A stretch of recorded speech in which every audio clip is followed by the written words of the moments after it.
Hello everyone, welcome to our YouTube channel Akanksha GSF. आज के इस वीडियो में हम लोग देखेंगे क्लास 7 की ज्योग्राफी। क्लास 7 के ज्योग्राफी में हम लोग देखेंगे सेकंड चैप्टर है हमारी पृथ्वी के अंदर। हम ये सीटेट के लिए देख रहे हैं, बीपीएससी के लिए भी हम इसको पढ़ सकते हैं क्योंकि एग्जाम में जो है एनसीईआरटी से ही क्वेश्चन आएंगे, और हम इसको सीटेट के लिए देख रहे हैं क्योंकि अगर सीटेट का सेकेंड पेपर पास करना है हमें तो एसएसटी पूरा पढ़ना पड़ेगा एनसीईआरटी, और इसको हम शुरू कर रहे हैं। फिर हमारा 6 का हमारा कंप्लीट हो गया ज्योग्राफी, और हिस्ट्री कंप्लीट होने वाली है, और हम देख रहे हैं ज्योग्राफी। शुरू करते हैं। हमारा चैप्टर जो है हमारी पृथ्वी के अंदर। हमारी पृथ्वी एक गतिशील ग्रह, हमारी जो पृथ्वी है जिसपे हम लोग रहते हैं, पहली बात तो ये जियोइड शेप की है, और ये एक गतिशील ग्रह है। ये मतलब हमेशा गति करती रहती है। इसके अंदर एवं बाहर निरंतर परिवर्तन होता रहता है, मतलब इसके अंदर और बाहर हमेशा परिवर्तन होता रहता है अपनी पृथ्वी के अंदर। क्या आपने कभी सोचा है पृथ्वी के आंतरिक भाग में क्या है, मतलब किन पदार्थों से बना हुआ है? तो आज हम इसी को देखेंगे, पृथ्वी का आंतरिक भाग। एक प्याज की तरह पृथ्वी भी के ऊपर एक सकेंद्री परतों से बना, मतलब जैसे अभी प्याज को छीलते हैं, एक लेयर, फिर दूसरा लेयर, फिर तीसरा, 4-5 लेयर, उसमें बहुत सारे लेयर होते हैं। छीलते तो हम 2-3 लेयर ही है, बाकी उसके बाद से उसमें लेयर लेयर रहते हैं। तो इस तरह से पृथ्वी हमारी है। पृथ्वी की सतह की सबसे ऊपरी परत को परपटी कहते हैं। जो पृथ्वी की सबसे ऊपरी परत है हम उसको परपटी कहते हैं। इसका ये देखिए, परपटी कहते हैं। यह यह सबसे पतली परत होती है। परपटी जो होती है ये सबसे पतली परत होती है। यह महाद्वीपीय संहति में 35 किलोमीटर एवं समुद्री सतह में केवल 5 किलोमीटर तक है। मतलब ये महाद्वीपीय संहति में जो 35 किलोमीटर एवं समुद्री सतह में केवल 5 किलोमीटर तक है। महाद्वीपीय संहति मुख्य रूप से सिलिका एवं एल्युमिनिया का बना है। मतलब कि महाद्वीपीय संहति जो है सिलिका और एल्युमिनियम का बना हुआ है। तो जैसे खनिजों से बना है, इसलिए इसे सियाल कहते हैं। मतलब आपने सुना होगा सियाल, तो इसलिए इसको सियाल कहते हैं क्योंकि ये सिलिका हो गया, ये एल्युमिनियम हो गया, तो इसको कहते हैं सियाल से बना हुआ है। सियाल जैसे खनिज से बना हुआ है। इसे सी से हो गया सिलिका, तथा एल से हो गया एल्युमिनिया। इसे मतलब आप इसका फुल फॉर्म समझ गए होंगे। अगला जो है वो महासागर की प्रॉपर्टी मुख्यतः सिलिका और मैग्नीशियम की बनी हुई है। महासागर की जो प्रॉपर्टी मुख्यतः है सिलिका और मैग्नीशियम से बनी हुई है, इसलिए इसे शीमे कहते हैं। सी से हो गया सिलिका, मै से हो गया मैग्नीशियम। इसे मैग्नीशियम, सी से सिलिका, मै से मैग्नीशियम। परपट्टी के ठीक नीचे मेंटल होता है। परपट्टी के जो है ठीक नीचे हुआ है वो जो होता है वो होता है मेंटल। ये हमारा मेंटल रहा। तो ठीक नीचे जो होता है वो मेंटल होता है, परपट्टी के ठीक नीचे। 2900 किलोमीटर की गहराई तक फैला होता है। जो 2900 किलोमीटर की गहराई तक फैला होता है। इसकी सबसे आंतरिक परत जो है क्रोड है। इसकी जो सबसे आंतरिक परत जो है वो क्रोड है, जिसकी त्रिज्या लगभग 3500 किलोमीटर है। क्रोड की जो त्रिज्या है वो 3500 किलोमीटर है। यह मुख्यतः निकल एवं लोहे की बनी होती है। यह मुख्यतः निकल और लोहे की बनी होती है, इसलिए निफे कहते हैं इसे निफे कहते हैं। नी से हो गया निकिल, फे से हो गया फेरस। केंद्रीय कोड का तापमान एवं दाब काफी उच्च होता है। जो केंद्रीय कोड होता है उसका तापमान और दाब जो है वो काफी उच्च होता है। ये हमारा महाद्वीपीय परपट्टी और महासागरीय परपट्टी। ये महाद्वीपीय परपट्टी है, महाद्वीप है हमारा। ये महासागर हो गया, महासागर परपट्टी हो गया। इसको देखते हैं। विश्व की सबसे गहरी खान दक्षिण अफ्रीका में स्थित है। इसकी गहराई लगभग 4 किलोमीटर है। तेल की खोज में जो तेल की खोज में जो इंजीनियर थे 6 किलोमीटर तक गहराई खोज चुके हैं। पृथ्वी के केंद्र तक पहुंचने के लिए जो बिल्कुल असंभव, मतलब पृथ्वी के एकदम केंद्र में आप सोचो पहुंचने के लिए तो एकदम असंभव है। आपको समुद्र की सतह पर 6000 किलोमीटर गहराई तक खोदना पड़ेगा। मतलब समुद्र की सतह आप समझ रहे हैं ना कितना नीचे है, और उसके बाद 6000 किलोमीटर तक खोदना पड़ेगा। पृथ्वी का आयतन देखते हैं। पृथ्वी के आयतन का केवल 1% हिस्सा ही परपटी है। मतलब पृथ्वी के आयतन का केवल 1% हिस्सा ही परपटी है। 84% मेटल, पहली बात परपटी जो हमारे सिर्फ वो 1% है। परपटी हमारा 1% है। 84 मेटल है एवं 15% जो है वो क्रोड है। सॉरी।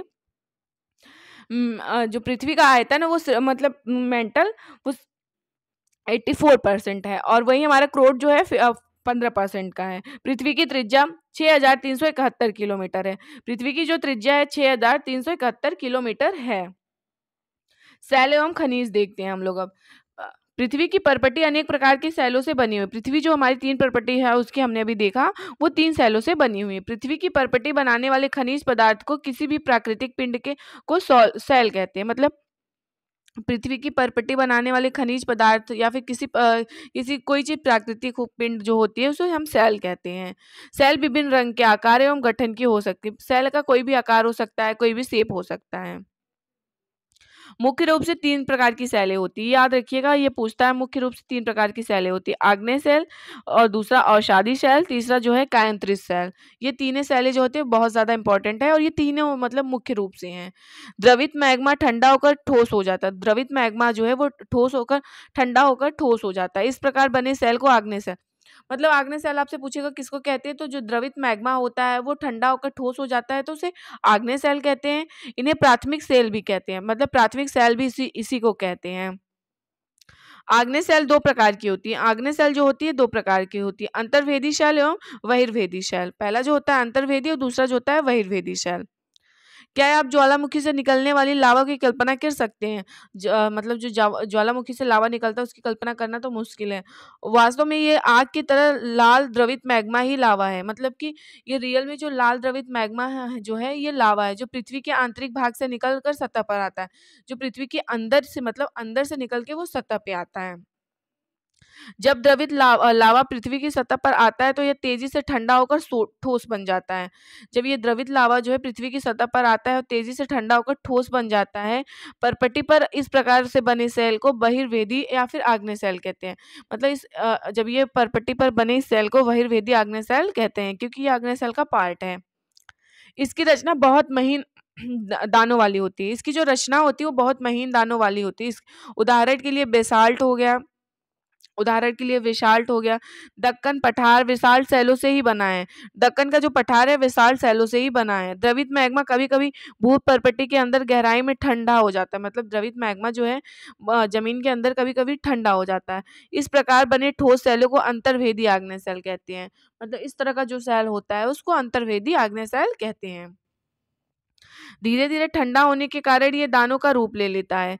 जब ये धीरे धीरे ठंडा हो जाता है तब ये दानों का रूप ले लेता है, मतलब दानों जैसा छोटा छोटा दाना टाइप का होता है, इस तरह का रूप ले लेता है। ग्रेनाइट ऐसे ही सेल का एक उदाहरण है। ग्रेनाइट जो है ऐसी एक सेल का उदाहरण है। लेई मसालों तथा दानों का चूर्ण बनाने के लिए जिन अपघर्षण पत्थरों का प्रयोग होता है वो ग्रेनाइट मतलब बने होते हैं। जैसे लेई हो गया, फिर मसाला हो गया, जैसे चूर्ण बनाना हो तो उसका जिसका हम प्रयोग करते हैं वो ग्रेनाइट का ही बना होता है। सेल लुढ़क कर, चटक कर तथा एक दूसरे से टकरा कर छोटे छोटे टुकड़ों में टूट जाता है। सेल जो होता है या फिर मतलब लुढ़क गया, फिर चटक के या फिर एक दूसरे से टकरा के छोटे छोटे टुकड़ों में टूट जाता है। इन छोटे कणों को अवसाद कहते हैं। ये जो छोटे कण हैं इसको अवसाद कहते हैं। ये अवसाद हवा, जल आदि के द्वारा एक स्थान से दूसरे स्थान पर पहुंचकर जमा कर दिए जाते हैं। ये अवसाद जो है एक स्थान से दूसरे स्थान पर पहुंच जाते हैं और जमा कर दिए जाते हैं। ये अदृढ़ अवसाद दबकर एवं कठोर सेल की परत बनाते हैं। ये अदृढ़ जो अवसाद है ये दबकर एवं कठोर सेल बनाते हैं। इस प्रकार की सेलों के औषधि सेल कहते हैं, मतलब इस प्रकार के जो सेल है उसे औषधि सेल कहते हैं। उदाहरण के लिए बलुआ पत्थर रेत के दानों से बनता है। जैसे बलुआ पत्थर जो है वो रेत के दानों से बनता है। इन सेलों में पौधों एवं जानवरों एवं अन्य सूक्ष्म जीवाणु जो कभी कभी इन सेलों पर रहे हैं जीवाश्म में भी हो जा सकते हैं, मतलब कि कभी कभी जीवाश्म भी होते हैं। आग्नेय एवं अवसादी सेल उच्च ताप एवं दाब के कारण कायांतरित सेलों में परिवर्तन हो सकती है।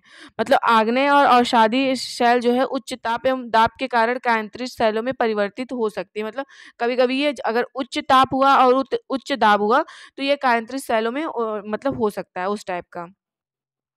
उदाहरण के लिए चिकनी मिट्टी को प्लेट में चूना पत्थर संगमरमर में परिवर्तित हो जाता है। जैसे उदाहरण के लिए हम चिकनी मिट्टी स्लेट में चूना पत्थर रखते हैं तो वो संगमरमर में परिवर्तित हो जाता है। जीवाश्म क्या होते हैं हम लोग देखते हैं। सेलों की परतों में दबे मृत पौधे एवं जंतुओं के अवशेष को हम लोग जीवाश्म कहते हैं।